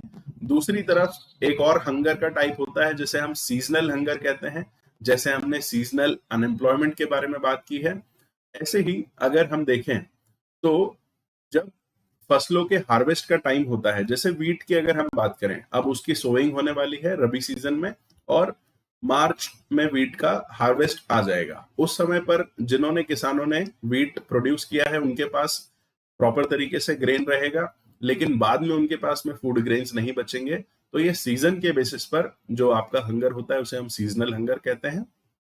अर्बन एरियाज में भी हो सकता है, अगर कुछ समय के लिए कंस्ट्रक्शन की एक्टिविटीज नॉर्मली रेन के समय पर या फिर सूखे के समय पर रुक जाती हैं, तो वहां पर अर्बन लोगों को भी एक सीजनल हंगर देखने को मिलता है। और हंगर से लड़ना भी हमारा अपने आप में एक बहुत एसेंशियल कंपोनेंट है। ये जब हम करेंगे तभी अल्टीमेटली हम फूड सिक्योरिटी को इंश्योर कर पाएंगे। चलिए आगे देखते हैं बच्चों। मैंने आपको पहले भी बताया है, हमने आजादी के बाद से ही ये कोशिश की है। इंडिपेंडेंस के बाद से भी इंडिया को काफी समय तक तो बाहर से अपनी फूड रिक्वायरमेंट्स पूरी करनी पड़ती थी।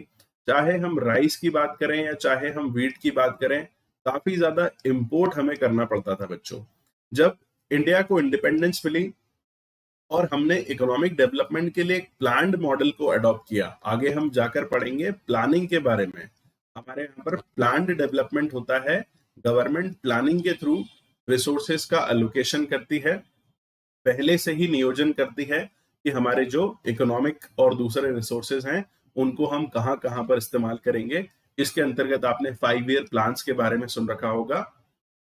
जो फर्स्ट 5 ईयर प्लान हमारा आया था वो 1951 से लेकर 1956 तक के पीरियड में था।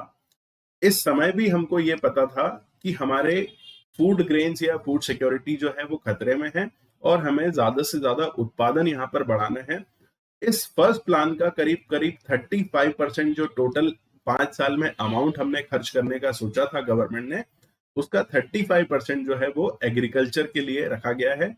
और समय समय पर गवर्नमेंट के द्वारा एग्रीकल्चर इंप्रूवमेंट के लिए बहुत कोशिश की गई, लेकिन शुरुआती रूप से हमें उतनी ज्यादा सफलताएं देखने को नहीं मिलती है। इसके बाद हम देखेंगे 1960s के सेकंड पार्ट में हम देखते हैं ग्रीन रेवोल्यूशन की शुरुआत होती है। और ये आप जानते हैं, हमने पहले से चैप्टरों में भी पढ़ रखा है कि ग्रीन रेवोल्यूशन की वजह से अल्टीमेटली दो कमोडिटीज, एक तो व्हीट और दूसरा राइस, इन दोनों के प्रोडक्शन में हमने काफी ज्यादा बेहतर तरीके से परफॉर्म किया है। आज हमें ये दो कमोडिटीज ऐसी हैं जिनको इंपोर्ट करने की जरूरत नहीं पड़ती है। इनके मामले में हम सेल्फ सफिशिएंट हो गए हैं, हम इनके मामले में आत्मनिर्भर हो गए हैं। चलिए आगे देखते हैं। तो कुछ ऐसे एरियाज है बच्चों ग्रीन रेवोल्यूशन से जिनको फायदा मिला है, जैसे कि आप जानते हैं पंजाब, हरियाणा, वेस्टर्न यूपी। लेकिन बहुत एक बड़े स्केल पर हम ग्रीन रेवोल्यूशन को सक्सेसफुल नहीं मान सकते हैं। और ग्रीन रेवोल्यूशन के अदर नेगेटिव इंपैक्ट्स क्या है वो भी आपको लास्ट चैप्टर में भी बताने की मैंने कोशिश की गई है। चलिए अब बात करते हैं फूड सिक्योरिटी इन इंडिया के बारे में। भारत में फूड सिक्योरिटी कैसे इंश्योर की जाती है। तो बच्चों ग्रीन रेवोल्यूशन के बाद से हमने हमारे यहाँ पर कभी फेमाइन या अकाल जैसी कंडीशन तो नहीं आने दी है। काफी हद तक ये इस पर भी निर्भर करता है क्योंकि हमने खुद सरकार चलाई है, ना कि ब्रिटिश के कंट्रोल में हमने सरकार चलाई है। पिछले 30-35 सालों में हम देखेंगे इंडिया सेल्फ सफिशिएंट हो चुका है अपनी फूड ग्रेन की रिक्वायरमेंट में। कुछ ऐसी कमोडिटीज हैं जो आज हमें इंपोर्ट करनी होती हैं, लेकिन उसके एवज में काफी सारी ऐसी कमोडिटीज हैं जो हम एक्सपोर्ट भी करते हैं। जैसे व्हीट का एक बहुत बड़ा अमाउंट हम एक्सपोर्ट करते हैं, आज हम खुद की रिक्वायरमेंट के अलावा एक्सपोर्ट भी करते हैं। राइस के मामले में भी होता है और इसके हेल्प एक्सपोर्ट के थ्रू अल्टीमेटली जो अदर कमोडिटीज है जैसे एडिबल ऑयल मैंने आपको बताया, इसको हम इंपोर्ट कर लेते हैं। अब ये जो फूड ग्रेन्स होते हैं कंट्री में काफी बड़े स्केल पर हमको इसकी अवेलेबिलिटी इंश्योर करनी थी, जो आज हमने कर ली है। और इस सभी चीजों को इंश्योर करने के लिए कि फूड ग्रेन अवेलेबल हो, एक्सेसिबल हो, गवर्नमेंट के द्वारा काफी सारी कोशिशें की गई है। तो इसी के अंतर्गत जो दो मैकेनिज्म आपको देखने को मिलते हैं, वो दो मैकेनिज्म में हम देखेंगे किसके बारे में। सबसे पहले पब्लिक डिस्ट्रीब्यूशन सिस्टम पीडीएस के बारे में, दूसरा हम देखते हैं बफर स्टॉक के बारे में। पीडीएस और साथ ही साथ में बफर स्टॉक, ये दो कंपोनेंट आपको देखने को मिलेंगे। एक ओवरव्यू मैं आपको यहां पर देना चाहूंगा। पीडीएस के अंतर्गत क्या होता है, सबसे पहले इस चीज को हम समझते हैं। तो बच्चों अभी अभी मैंने आपको बताया है, जैसे हम देखें इंडिया में कुछ ऐसी जगह हैं जहां पर प्रोडक्शन ज्यादा हो रहा है। पंजाब की हम बात करें, हरियाणा की बात करें, यूपी के कुछ एरियाज की बात करें, मध्य प्रदेश की कुछ बात करें, तो यहाँ पर प्रोडक्शन काफी हो रहा है। इसी तरीके से वेस्ट बंगाल, बिहार हो गया जहां पर राइस का प्रोडक्शन हो रहा है। अब जो भी सारा प्रोडक्शन होता है, इस प्रोडक्शन को खरीदा जाता है किसके द्वारा? गवर्नमेंट के द्वारा। गवर्नमेंट खुद से ये नहीं करती है, गवर्नमेंट की एक डेडिकेटेड एजेंसी है जो फूड ग्रेन का प्रोक्योरमेंट करती है। आमतौर पर आप सभी जानते हैं कि किसान अपना अनाज जो है वो मंडियों में बेचते हैं, जो सरकारी मंडियां होती हैं, इन मंडियों से जो फूड है वो फूड कॉरपोरेशन ऑफ इंडिया, जो भी ग्रेन्स है वो फूड कॉरपोरेशन ऑफ इंडिया के द्वारा खरीदा जाता है। Food corporation of India grain की खरीदी वहां से कर रहा है जहां इसका प्रोडक्शन हुआ है।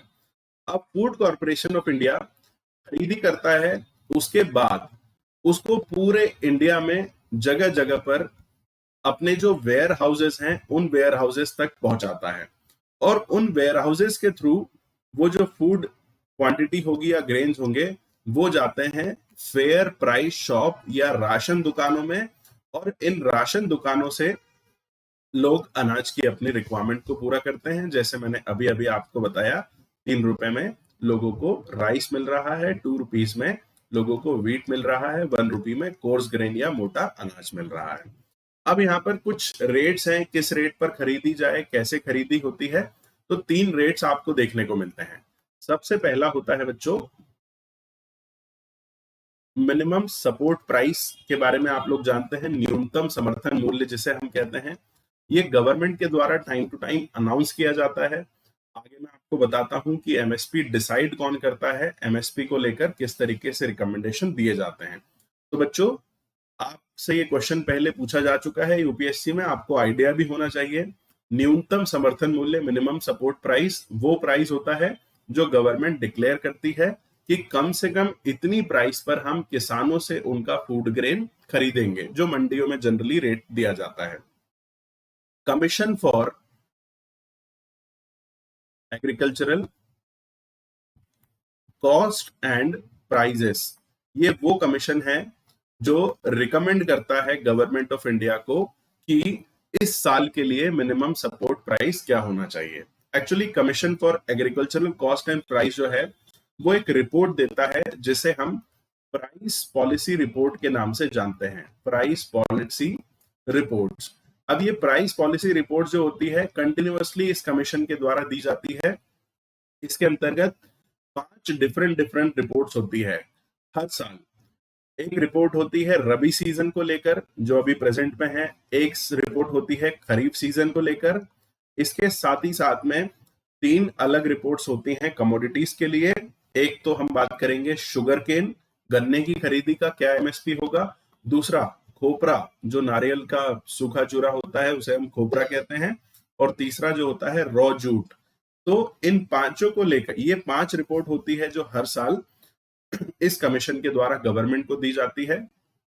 और गवर्नमेंट की तरफ से अगर हम देखें तो cabinet committee on economic affairs जो होती है, cabinet committee on economic affairs, generally जिसका चेयरमैन प्राइम मिनिस्टर होता है, ये कमीशन के रिकमेंडेशन से राजी अगर हो जाती है तो फिर ये एमएसपी अनाउंस किए जाते हैं और इस तरीके से एमएसपी का डिसीजन लिया जाता है। अब आप कभी कभी ये भी सोचते होंगे, आपने सुना है एमएसपी गेहूं और राइस के बारे में तो सुना है, लेकिन टोटल कितनी क्वांटिटीज हैं जिन पर एमएसपी प्रोवाइड होता है।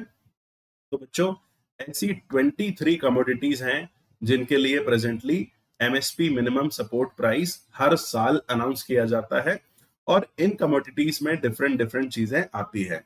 इसमें अगर हम बात करें 7 तो सीरियल्स हैं, अनाज ग्रेन है, धान्य धान्य जिसे हम कहते हैं। 5 आपको पल्सेस देखने को मिलती है, आप सर्च कर सकते हैं इनके बारे में, कौन कौन सी पल्सेस हैं कौन सी नहीं है। इसके अलावा 7 ऑयल सीड्स होते हैं, जो तिलहने होती हैं वो होते हैं।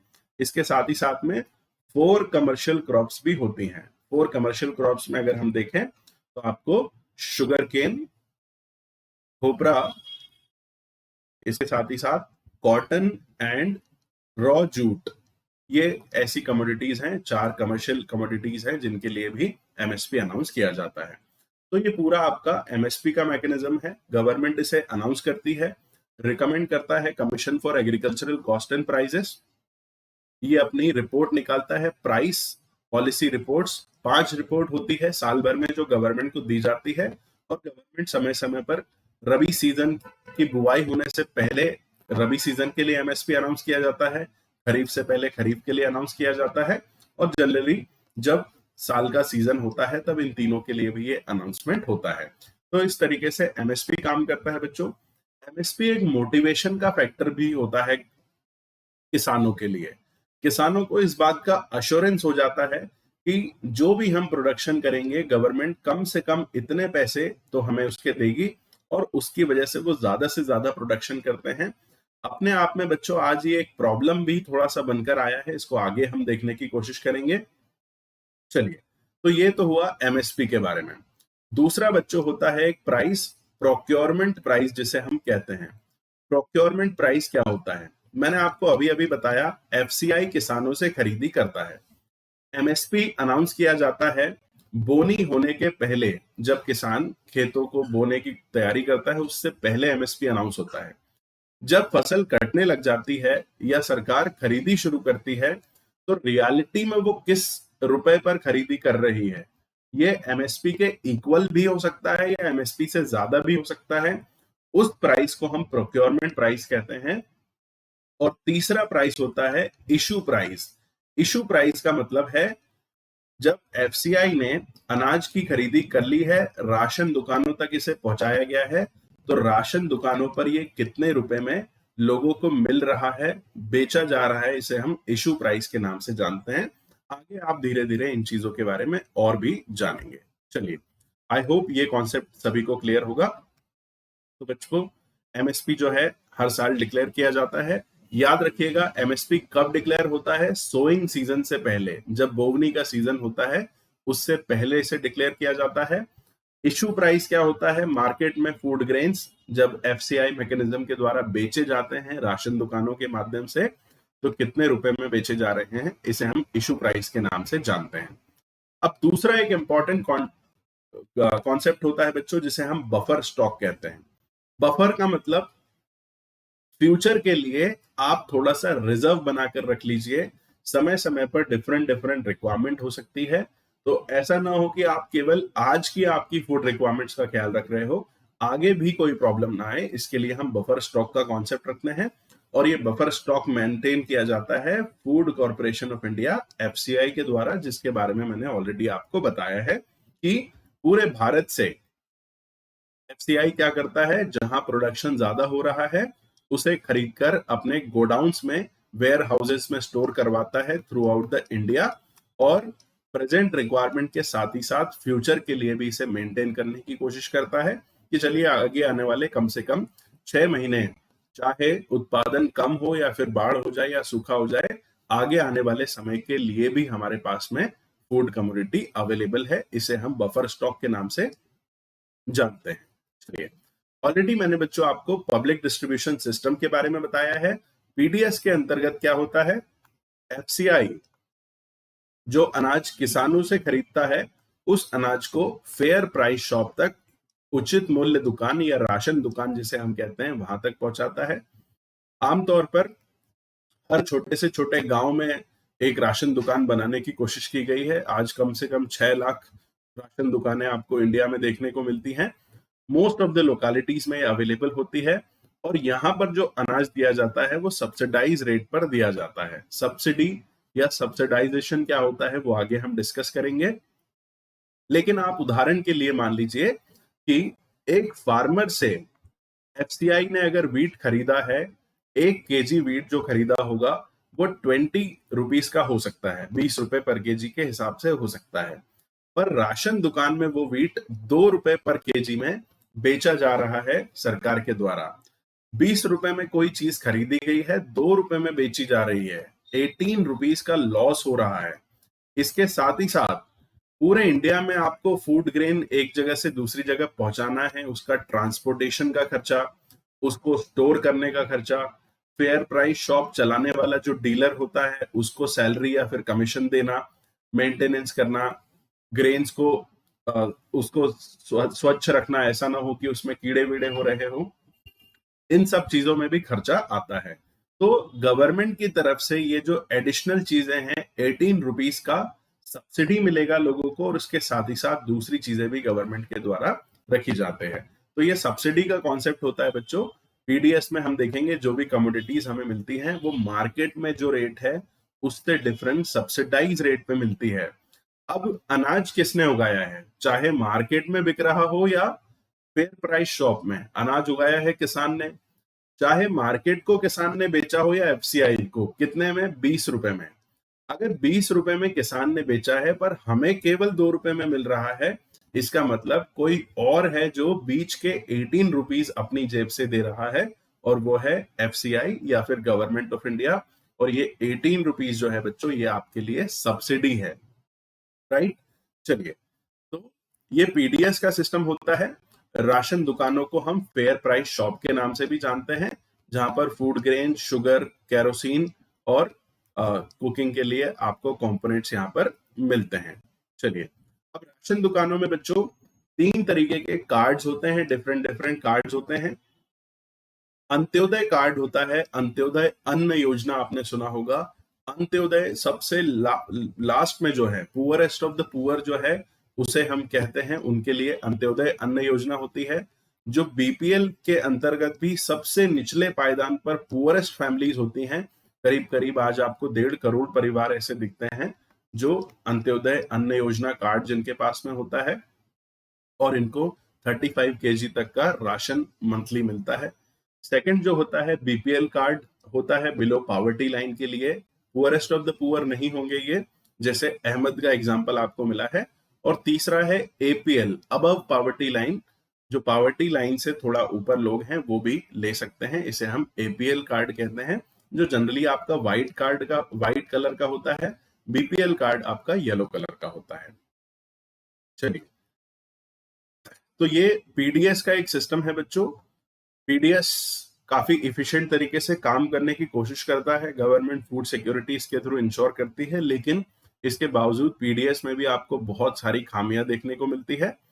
पीडीएस के साथ ही साथ में कुछ और भी चीजें हैं जो फूड सिक्योरिटी इंडिया में इंश्योर करने के लिए चलाई गई हैं, जैसे मैंने आपको बताया इंटीग्रेटेड चाइल्ड डेवलपमेंट सर्विसेज, आईसीडीसीएस 1975 में से स्टार्ट किया गया था। और आईसीडीसीएस के अंतर्गत आप देखेंगे आंगनबाड़ी जो होती हैं वो एक सबसे बड़ा रोल प्ले करती है बच्चों के लिए, महिलाओं के लिए और एडोलेसेंट गर्ल्स की रिक्वायरमेंट के लिए। इसके साथ ही साथ फूड फॉर वर्क प्रोग्राम चलाया गया था, 1977-78 में शुरू किया गया था। इसमें रूरल एरियाज के जो पुअर लोग हैं वो अपना कुछ श्रमदान या लेबर कर रहे हैं, उसको अगेंस्ट में पैसे ना देते हुए उनको फूड ग्रेन दिए जाते थे। तो ये कुछ एफर्ट्स हैं जो फूड सिक्योरिटी को इंश्योर करने के लिए किए गए हैं। इसके साथ ही साथ बच्चों और भी प्रोग्राम्स हैं। कुछ तो ऐसे प्रोग्राम हैं जिसमें डायरेक्टली हम फूड प्रोवाइड कर रहे हैं, और कुछ ऐसे प्रोग्राम्स हैं जिसमें हम लोगों को इकोनॉमिकली केपेबल बना रहे हैं, जिससे अल्टीमेटली वो फूड खरीद सके, चाहे गवर्नमेंट से हो या कैसे भी।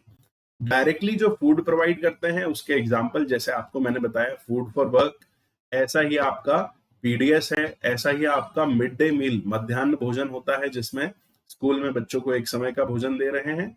दूसरी तरफ अगर हम देखें तो काफी सारे एम्प्लॉयमेंट प्रोग्राम्स होते हैं, जैसे मनरेगा के बारे में मैंने आपको बताया कि लोगों के पास में कम से कम इतना पैसा हो सके जिससे वो सब्सिडाइज रेट पर तो फूड ग्रेन्स को खरीद सके।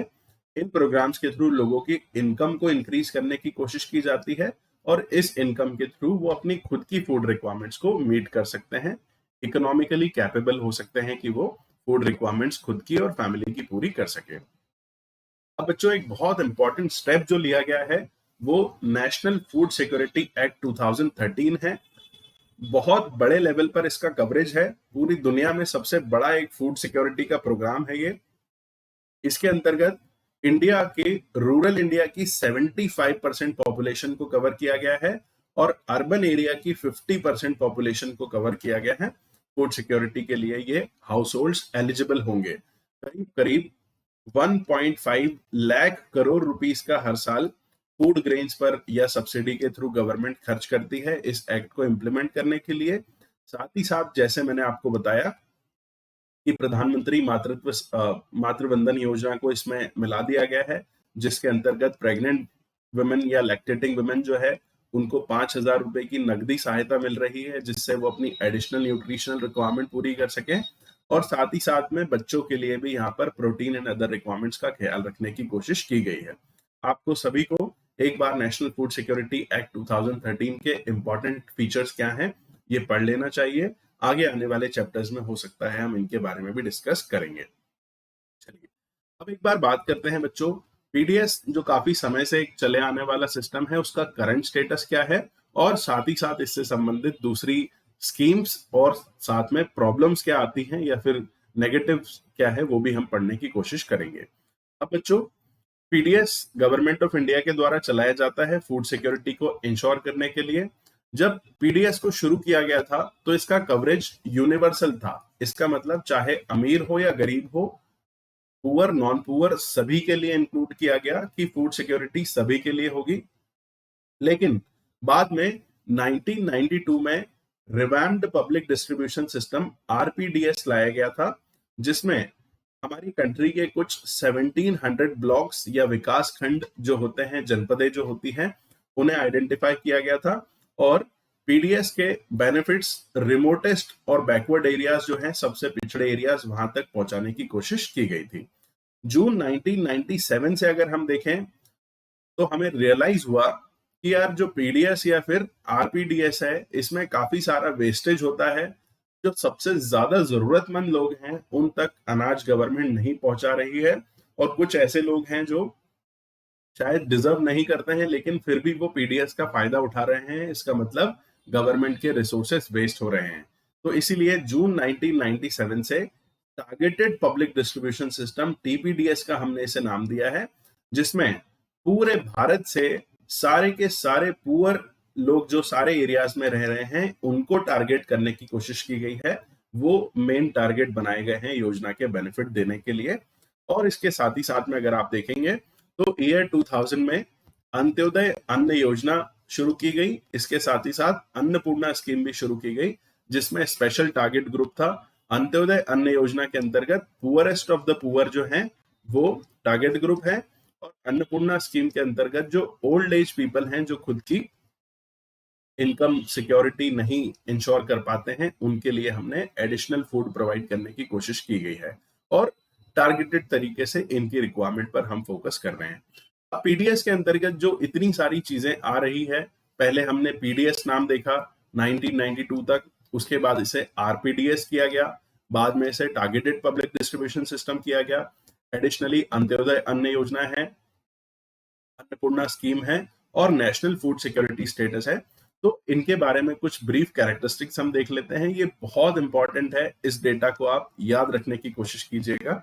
तो बच्चों, पीडीएस में हम देखें, कवरेज जो था वो यूनिवर्सल था, चाहे गरीब हो या ना हो, सभी के लिए फूड सिक्योरिटी इंश्योर की गई। और इशू प्राइस जो होता था वीट का 2.3 रुपीज पर केजी होता था, राइस का 2.89 रुपीज पर केजी होता था।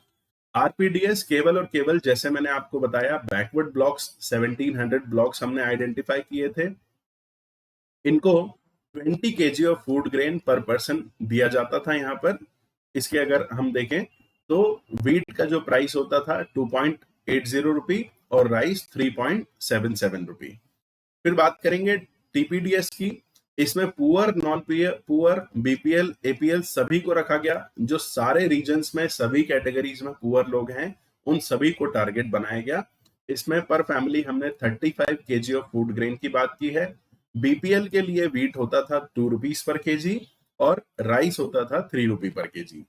अब पॉवर्टी लाइन एपीएल जो है, उनके लिए वीट होता था 6 रुपीज पर केजी, 6.10 रुपीज, और राइस होता था 8.30 रुपी पर केजी। अंत्योदय अन्न योजना की अगर हम बात करें तो पुअरेस्ट ऑफ द पुअर को टारगेट किया गया है। उनके लिए 35 KG of food grain available कराया जाता है इन एडिशन टू नॉर्मल, और इसके अंतर्गत wheat 2 rupees per KG, rice 3 रुपी पर केजी। अन्नपूर्णा स्कीम की अगर हम बात करें तो ये सीनियर सिटीजन्स के लिए है। 10 KG of food grain without any charge इनको दिया जाता है अन्नपूर्णा स्कीम के अंतर्गत। Finally national food security act में ये इंश्योर किया गया, वीट, राइस, वीट और कोर्स ग्रेन, मोटा अनाज, rice 3 rupees per KG, wheat 2 rupees per KG, and मोटा अनाज कोर्स ग्रेन जिसे हम कहते हैं, जिसके अंतर्गत मक्का, जौ, जई आ सकता है, ये 1 रुपी पर केजी। मोटा अनाज बच्चों एक बहुत इंपॉर्टेंट कंपोनेंट होता है, खास करके जो पुअर लोग होते हैं, ट्राइबल एरियाज के लोग होते हैं, काफी सारे राजस्थान, मध्य प्रदेश के लोग हैं, जिनका वो एक एक्सेसिबल मील होता है, जनरली उन पर वो ज्यादा डिपेंडेंट होते हैं। तो ये 1 रुपए पर केजी में प्रोवाइड करने की कोशिश की जाती है नेशनल फूड सिक्योरिटी एक्ट के अंतर्गत। और आपको बताया है रूरल पॉपुलेशन 75% कवर की गई है, अर्बन पॉपुलेशन 50% कवर की गई है, हाउस होल्ड्स डिक्लेयर किए गए हैं और जनरली स्टेट गवर्नमेंट की ये रिस्पॉन्सिबिलिटी होती है कि वो हाउस होल्ड्स को डिक्लेयर करें। कुछ और भी फीचर्स इसमें हैं, जैसे आप देखेंगे विमेन को जो है वो हाउस होल्ड का हेड बनाया गया है, उसी के नाम पर राशन कार्ड इशू किया जाएगा और अगर कोई भी डायरेक्ट बेनिफिट ट्रांसफर है तो विमेन के नाम पर होगा, क्योंकि मेल हो सकता है अपनी अदर रिक्वायरमेंट्स जैसे में भी लिकर कंजम्पशन या कहीं और वो पैसा खर्च कर दे। इसमें 5 केजी पर पर्सन हर महीने का राशन दिया जाता है। सब्सिडाइज रेट आपको बता दिए हैं, wheat 2 rupees per KG, rice 3 rupees per KG and coarse grain 1 रुपी पर केजी इसके अंतर्गत होता है। तो ये कुछ इंपॉर्टेंट फीचर्स हैं इन सभी पीडीएस सिस्टम के अंतर्गत आने वाली स्कीम्स या प्रोग्राम्स के, इसको आपको याद रखना है। चलिए आगे देखते हैं। अब बच्चों पीडीएस जैसे कि मैंने आपको बताया है काफी ज्यादा सक्सेसफुल रहा है, एक बहुत इफेक्टिव इंस्ट्रूमेंट रहा है गवर्नमेंट पॉलिसी का फूड सिक्योरिटी को इंश्योर करने में। इसके काफी सारे फायदे रहे हैं। एक तो सबसे पहले स्टेबलाइज किया है प्राइजेस को, कभी अनाज सस्ता है कभी अनाज महंगा है प्रोडक्शन के आधार पर, पीडीएस के थ्रू हमेशा उसको एक यूनिफॉर्म हमने रखने की कोशिश की है, चाहे ड्रॉट आ जाए या फ्लड आ जाए, अनाज के प्राइजेस को एक स्टेबल या स्थिर तरीके से बनाने की कोशिश की है। साथ ही साथ में अफोर्डेबल प्राइजेस पर सभी कंज्यूमर्स को इसके द्वारा फूड इंश्योर करने की भी कोशिश की गई है। अब पहले तक जो काफी एक बड़े स्केल पर हमारे यहाँ पर भूखमरी की समस्या होती थी, अकाल पड़ते थे, इसको पीडीएस के द्वारा मैनेज किया गया है और ये कुछ इंपॉर्टेंट फायदे हैं पीडीएस की सक्सेस को जो बताते हैं। साथ ही साथ में अगर हम बात करें तो मिनिमम सपोर्ट प्राइस का जो सिस्टम होता है इसके द्वारा काफी सारे फार्मर्स की इनकम को भी बढ़ाया गया है, उनका ओवरऑल स्टैंडर्ड ऑफ लिविंग भी इंप्रूव हुआ है पीडीएस सिस्टम के अंतर्गत। लेकिन पीडीएस के अंतर्गत कुछ खामियां हैं। गवर्नमेंट के हर प्रोग्राम पॉलिसी जब आप देखते हैं तो कुछ पॉजिटिव पॉइंट्स के साथ ही साथ आपको कुछ नेगेटिव चीजें भी देखने को यहाँ पर मिलती हैं। तो इन नेगेटिव पॉइंट्स की अगर हम बात करें जिनके बेसिस पर बहुत बार पीडीएस को क्रिटिसाइज किया गया है और हो सकता है आप जब एग्जाम देने वाले होंगे तब वहां पर भी ऐसा कोई क्वेश्चन हो सकता है। तो बच्चों शुरुआत में ही मैंने आपको बताया बहुत बार ऐसा होता है कि काफी एरियाज में प्रोडक्शन ज्यादा होने के बाद भी या ओवरऑल इंडिया का प्रोडक्शन होने के बाद भी बहुत सारे एरियाज में हंगर आज भी प्रेवलेंट है, आज भी काफी सारे लोग ऐसे हैं जो भूख से ग्रसित हो सकते हैं। एफसीआई के गोडाउन जो है वहां पर बहुत ज्यादा क्वांटिटी में फूड ग्रेन होते हैं और ज्यादा क्वांटिटी में फूड ग्रेन होने की वजह से काफी सारा वेस्टेज भी हो जाता है, काफी सारा अनाज सड़ जाता है या फिर उसे चूहे खा रहे होते हैं।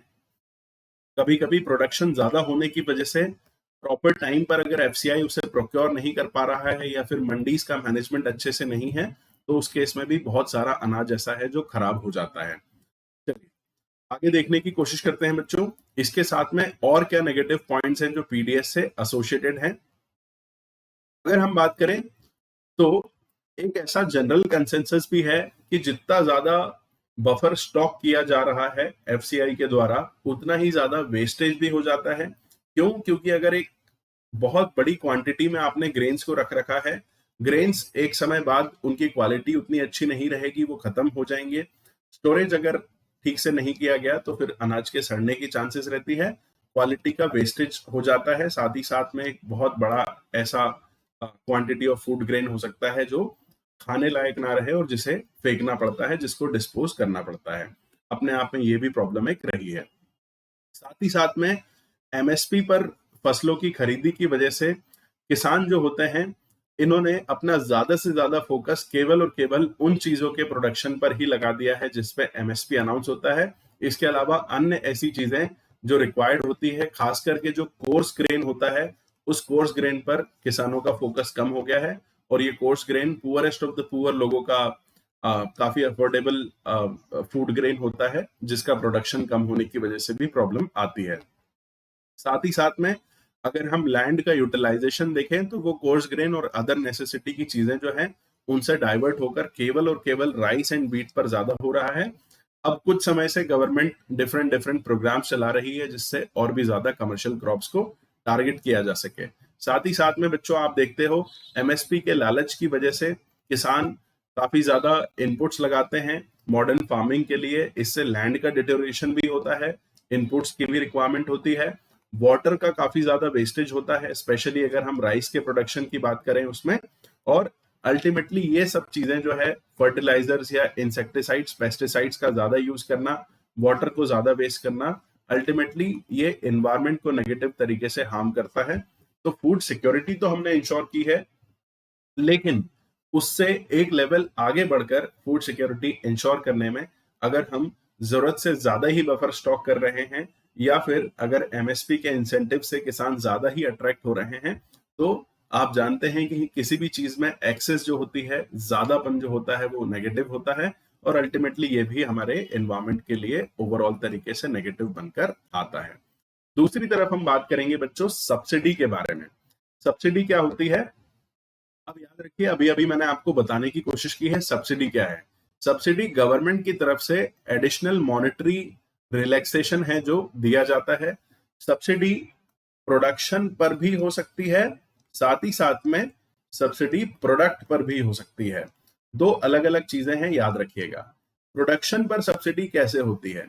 तो किसान जब अनाज का उत्पादन करते हैं तो फर्टिलाइजर या जो उर्वरक होता है उस पर किसान को अगर सब्सिडी दी जा रही है। इलेक्ट्रिसिटी एमपी में जैसे आप देखेंगे केवल 100 रुपए का बिल आता है किसानों का, चाहे कितनी भी इलेक्ट्रिसिटी यूज करें।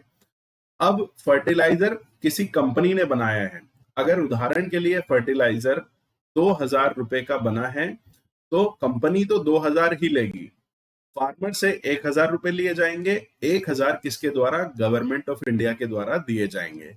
इसी तरह से इलेक्ट्रिसिटी जनरेशन कंपनी ने किया है, जो भी यूनिट वाइज चार्ज होगा कंपनी पूरा चार्ज लेगी, थोड़ा हम फार्मर से लेंगे, थोड़ा खुद गवर्नमेंट से। तो ये जो सब्सिडी यहां पर दी जा रही है ये प्रोडक्शन में यूज होने वाली सब्सिडी होती है, इससे उत्पादन होता है।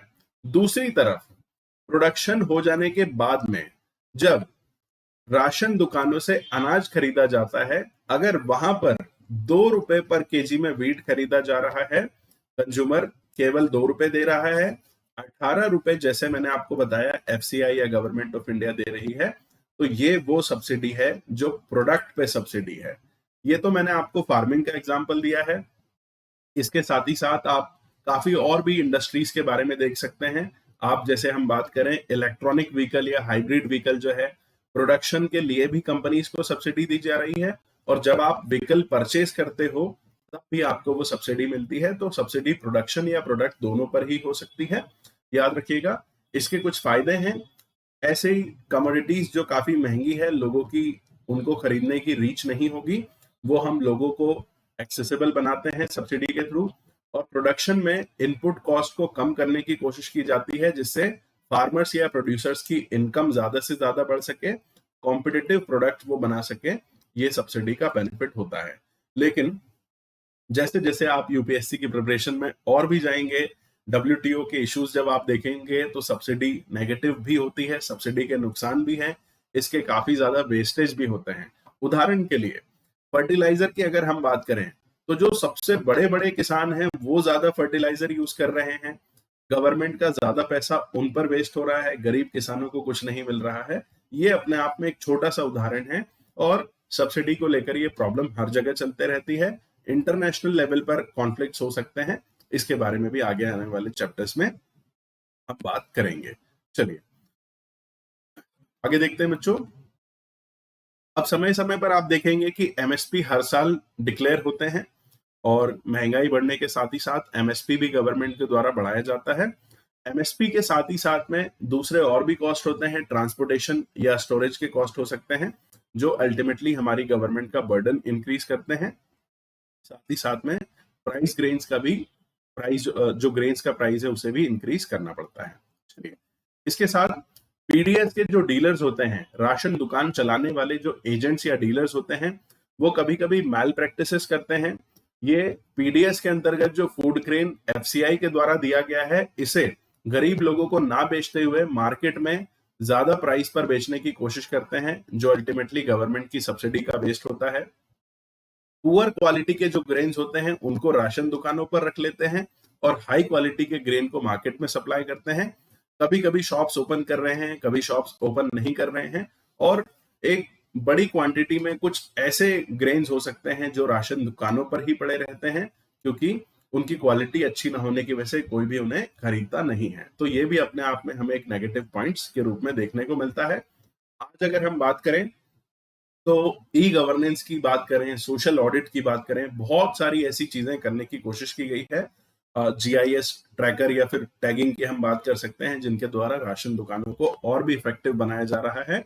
आप लोग सर्च कर सकते हैं पीडीएस को इफिशिएंट बनाने के लिए गवर्नमेंट प्रेजेंटली क्या क्या एफर्ट्स लगा रही है। चलिए, इसके बाद हम बात करेंगे बच्चों, कोऑपरेटिव्स का क्या रोल होता है फूड सिक्योरिटी में। कोऑपरेटिव्स आपने सभी ने नाम सुन रखा होगा। कोऑपरेटिव का मतलब होता है सहकारी, राइट? सहकारी या सहकारिता के आधार पर काम करने वाले ऑर्गेनाइजेशन। कोऑपरेटिव का मीनिंग क्या है? कोऑपरेटिव का मतलब सदस्य या मेंबर्स आपस में जुड़कर एक दूसरे की हेल्प करते हैं, जिसे हम कोऑपरेटिव के नाम से जानते हैं। कोऑपरेटिव बच्चों बहुत सारे सेक्टर्स में काम करता है। जैसे आपने कोऑपरेटिव बैंक्स के बारे में सुना होगा, तो बैंक्स क्या कर रहे हैं? क्रेडिट देने का काम कर रहे हैं, उधार देने का काम कर रहे हैं। कोऑपरेटिव बेसिस पर हाउसिंग भी होती है। अगर कोई एक पर्सन एक प्लॉट खरीदेगा तो उसे महंगा पड़ेगा। बहुत सारे लोग मिलकर एक बड़ा लैंड खरीद लेते हैं और फिर अपने घर बना लेते हैं और आपस में उसको मेंटेन करते हैं, तो वो कोऑपरेटिव बेसिस पर हाउसिंग होगी। आपने सांची का नाम सुन रखा होगा, इसी तरह से आपने अमूल सुन रखा होगा। एक किसान या फिर दूध वाला जो केवल और केवल 4 लीटर 5 लीटर दूध प्रोड्यूस कर रहा है, घर घर जाकर वो बेचेगा। कभी वो प्रोड्यूस करेगा, कभी प्रोड्यूस नहीं करेगा, ऐसा भी हो सकता है, उसे प्रॉब्लम होगी। तो ऐसे हजारों लाखों किसान आपस में जुड़ जाएंगे, तो दूध के अलावा कुछ मशीन्स खरीद कर लाएंगे, जिससे वो बटर, चीज, लस्सी ये सब बना सकते हैं, और जो बेनिफिट्स मिलेंगे वो आपस में बांट लेंगे। इस तरीके से सहकारिता काम करती है। तो इसी के एग्जांपल्स आपको बताए हैं बच्चों। ये कोऑपरेटिव्स अपने मेंबर्स जो होते हैं, इनको काफी लो प्राइस पर गुड्स जो होती हैं वो अवेलेबल करवाती हैं। इनमें फूड ग्रेन्स भी आ सकती हैं। साथ ही साथ में कोऑपरेटिव बेसिस पर अगर आप देखो तो जो एग्रीकल्चरल इनपुट होते हैं उसके लिए भी बहुत काम होते हैं। खाद बीज भी कोऑपरेटिव सहकारी समितियों के द्वारा अपने सदस्यों को बांटे जाते हैं, और ये सब्सिडाइज रेट पर बांटे जाते हैं। ऐसे ही आपको दिल्ली में अगर आप देखें तो मदर डेयरी का एग्जाम्पल देखने को मिलता है, जो मिल्क, वेजिटेबल और डेयरी प्रोडक्ट्स अवेलेबल करवाते हैं सब्सिडाइज रेट पर। अमूल एक बहुत बड़ा उदाहरण है, जो अपने सदस्यों को साथ ही साथ लोगों को हाई क्वालिटी के प्रोडक्ट्स जो हैं वो अदर कंपनी कंपैरिजन में सस्ते लेवल्स पर प्रोडक्ट करवाते हैं और फूड सिक्योरिटी को इंश्योर करते हैं। इसके साथ ही साथ बच्चों एग्जाम्पल हमको यह दिया गया है एकेडमी ऑफ डेवलपमेंट साइंसेस का, जो महाराष्ट्र में है। और ये एकेडमी एनजीओज जो होते हैं, नॉन गवर्नमेंट ऑर्गेनाइजेशंस, उनका एक बहुत बड़ा नेटवर्क ऑपरेट करती है। उनको हेल्प करती है ग्रेन बैंक्स एस्टेब्लिश करने में। ग्रेन बैंक्स अनाज के बैंक्स है, और एनजीओज इन बैंक्स के थ्रू लोगों को अनाज समय समय पर अवेलेबल करवाते हैं और फूड सिक्योरिटी को इंश्योर करते हैं। चलिए, तो इस चैप्टर में इतना ही है बच्चों। आई होप आप सभी को टॉपिक बहुत अच्छे से क्लियर हो गया होगा। अब आप लोग इस टॉपिक में क्या क्या करें, तो सबसे पहले तो आप लोगों को डेफिनेशन याद कर लेनी है। फूड सिक्योरिटी की डेफिनेशन क्या होती है, कौन से ऐसे लोग हैं जो फूड इनसिक्योर हैं, गवर्नमेंट के द्वारा कौन कौन से प्रोग्राम्स या इनिशिएटिव्स लिए गए हैं। पीडीएस की अगर हम बात करें तो पीडीएस का बैकग्राउंड आपको पता होना चाहिए। समय समय पर उसमें जो बदलाव हुए हैं, हमने आरपीडीएस की बात की है, साथ ही साथ में टीपीडीएस की बात की है। इसका मैकेनिज्म कैसा है, एफसीआई के जो प्राइजेस मैंने ऑलरेडी आपको 3 प्राइजेस बताए हैं। इसके साथ ही साथ में एमएसपी के बारे में भी मैंने आपको बहुत सारी क्लैरिटी दे दी है। अब आप जो 23 कमोडिटीज हैं वो सर्च कर सकते हैं, कौन कौन सी 23 कमोडिटीज हैं। इस टाइप की चीजें यूपीएससी जनरली पूछ लेता है, स्टेटमेंट में आपको पता चल सकता है। और इसके साथ ही साथ में गवर्नमेंट के द्वारा और कौन से मेजर्स या प्रोग्राम्स चलाए गए हैं फूड सिक्योरिटी को इंश्योर करने के लिए। स्पेशली आप नेशनल फूड सिक्योरिटी एक्ट 2013 जो है, इसको डिटेल में पढ़ने की कोशिश करें। इसके जो कैरेक्टरिस्टिक्स हैं या फीचर्स हैं, जो प्रॉब्लम्स हैं या जो सजेशंस आपके पास में हैं, वो भी आप लिखने की कोशिश कर सकते हो। एक ओवरऑल आइडिया आपको सारे के सारे टॉपिक के बारे में मिल जाता है। चलिए, मेरी तरफ से आज के लिए इतना ही है। Thank you so much. I hope you have a wonderful time ahead. Thanks a lot.